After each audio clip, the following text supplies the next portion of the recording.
Et j'ai envie de dire, et non le moindre, il s'agit d'une personne qui a fait évoluer le système de santé pour qu'il soit mieux adapté aux personnes atteintes de troubles de santé mentale et surtout pour favoriser leur rétablissement à long terme. Il est avec moi en studio. C'est quelqu'un que j'ai déjà eu le plaisir de rencontrer au fil des dernières années. Luc Vigneault, patient partenaire en recherche en santé mentale et maintenant récipiendaire d'un doctorat honoris causa en pharmacie de l'Université Laval. Monsieur Vigneault, bonjour. Bien, bonjour, je vous remercie beaucoup de m'accueillir. Merci à vous d'être avec nous. Monsieur Vigneault, je le disais, on s'est quand même croisés à quelques occasions au fil des années pour souligner votre rapport, mais d'abord et avant tout de recevoir aujourd'hui un diplôme comme celui-là. Qu'est-ce que ça vous a fait? Mon Dieu, je m'en pèse encore. J'étais vraiment très, très ému de voir tout le travail qui a été fait, tout le travail qui a été accompli. Pour les auditeurs qui connaissent moins, je suis atteint de schizophrénie. Donc, il y a une période où on me dit, Luc, il n'y a plus rien à faire avec. Et puis, me voilà quelques décennies plus tard, je reçois un doctorat honoris causa pour tout ce que j'ai apporté. Vraiment, c'est merci à la vie. Hein? Et chargé de cours à l'université, vous avez un parcours absolument exceptionnel. Monsieur Vigneault, comment, d'un point de vue très personnel, quel regard vous posez sur tout ce que vous avez fait au fil des années, non seulement pour vous, pour votre personne, mais également pour la santé mentale? Comment vous évaluez le travail que vous avez fait? En fait, ça me permet de rappeler tout ce qui a été fait au Québec là, au niveau du rétablissement santé mentale. On est parti que, la maladie, c'était comme une fatalité, hein, il n'y avait rien à faire. Alors aujourd'hui, Dieu merci, il y a beaucoup de choses à faire. Les gens peuvent aspirer à une vie pleinement épanouie. Et puis, l'université, d'ailleurs, offre à ses étudiants maintenant des mesures d'accommodement. Avant, quand tu avais une maladie mentale, tu ne pouvais pas étudier. Maintenant, c'est incroyable. C'est incroyable. Oui. Maintenant, il y a plusieurs mesures d'accommodement que l'université offre, entre autres. Il y en a un peu partout au milieu du travail. Le niveau de la santé aussi a progressé, quoi qu'il reste encore des choses. C'est encore tabou, je vous dirais. Tu sais, quand tu arrives à l'urgence... Oui, même si on en parle de plus en plus, il y a encore des tabous. Il y a encore des tabous, là. Tu sais, les urgentologues sont habitués d'accueillir des gens polytraumatisés physiquement. Puis, quand arrive quelqu'un qui n'est pas bien ou suicidaire, il manque. Là, il manque. Honnêtement, ça manque. Ouais. On va le dire bien franchement, il y a encore des histoires d'horreur aujourd'hui. Absolument. On en parle dans les médias. On comprend qu'il y a quand même encore du travail à faire, mais il faut aussi reconnaître tout ce qui a été fait au fil des dernières années. Monsieur Vigneault, à quel point vous l'avez brassé un peu, ce système de santé? On dit souvent, oui, j'aime ça. J'aime, en guillemets, brasser le système. Moi, je dis des vraies choses. Quand tout ce qui va bien, je le dis, je le souligne, puis j'applaudis. Mais quand ça va pas, je veux que les gens entendent. Je veux que nos hauts fonctionnaires ou nos dirigeants aussi mettent des visages sur on n'est pas juste des chiffres dans une colonne, là, et c'est des gens qui souffrent, c'est des familles qui souffrent. Donc, il faut de temps en temps brasser un peu la cage. C'est ce que je fais. Monsieur Vigneault, vous avez été le premier père aidant en santé mentale au Québec. Donc, c'est un titre qui est très, très, très important.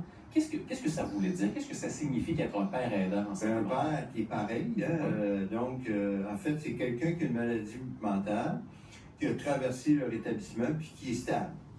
On définit stable par quelqu'un qui n'a pas été hospitalisé au cours des 2 dernières années, parce qu'il reste que la schizophrénie dans mon cas est là, mais elle est très bien contrôlée avec la médication, une hygiène de vie, etc.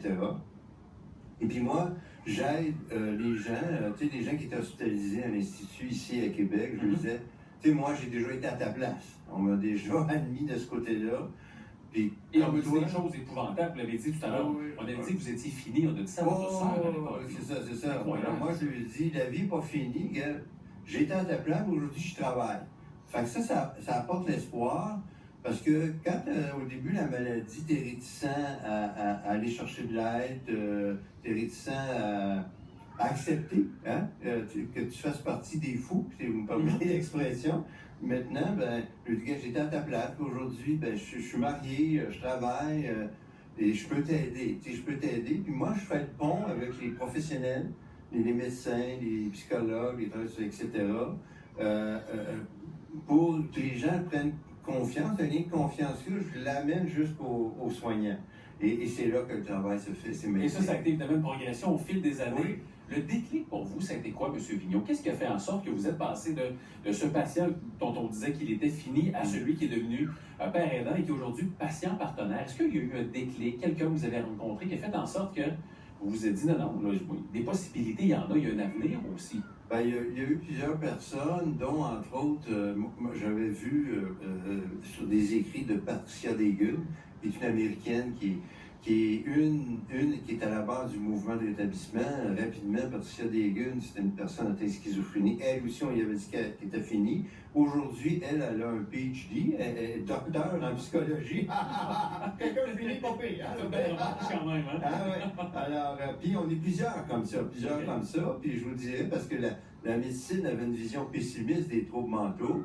Maintenant, ça change. Dieu merci. Maintenant, c'est pour ça que l'Université Laval et d'autres engagent des patients, littéralement, pour venir enseigner aux futurs médecins que c'est pas une fatalité. Là. Et parlons-en de ça, donc ce rôle de patient partenaire. Comment ça se manifeste? Qu'est-ce que vous allez raconter à ces étudiants-là? Comment vous les sensibilisez à cette nouvelle démarche? Ben, moi, j'interviens à deux niveaux. D'abord, les résidents en psychiatrie, résidents en 4, là, puis j'ai aussi des nouveaux, on appelle les bébés docteurs, ceux qui viennent d'être inscrits.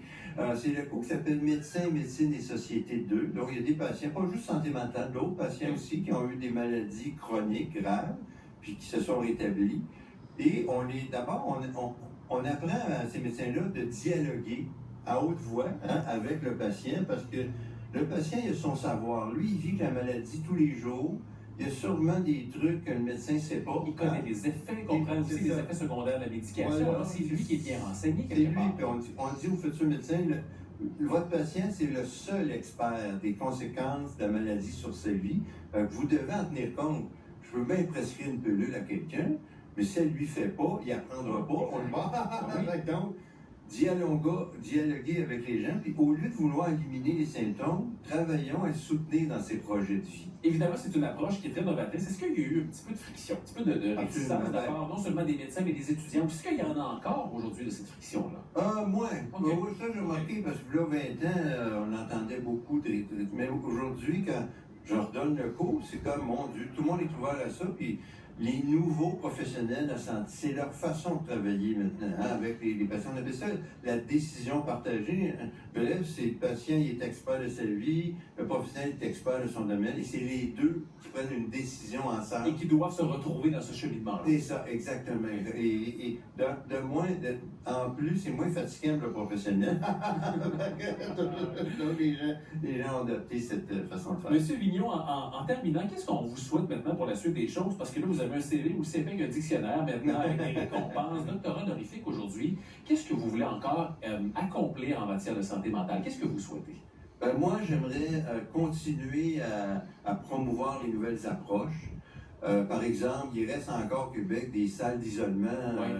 L'OMS le décrit, fermez-moi ça, ça presse. Maintenant, donc, je vais continuer mon combat à ce niveau-là.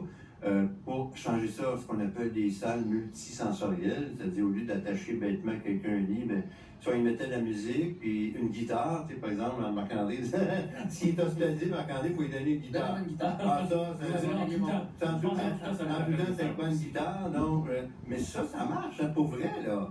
Les gens tu sais, je me souviens que Claude Dubois, qui avait été hospitalisé, on lui avait enlevé sa guitare. Vous vous souvenez, c'était pas tout. Il s'est mis à dépérir.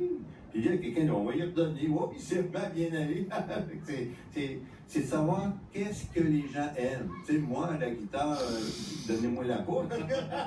Mais par contre, j'aime les BD. Bon, apportez-moi des BD, ça va me calmer.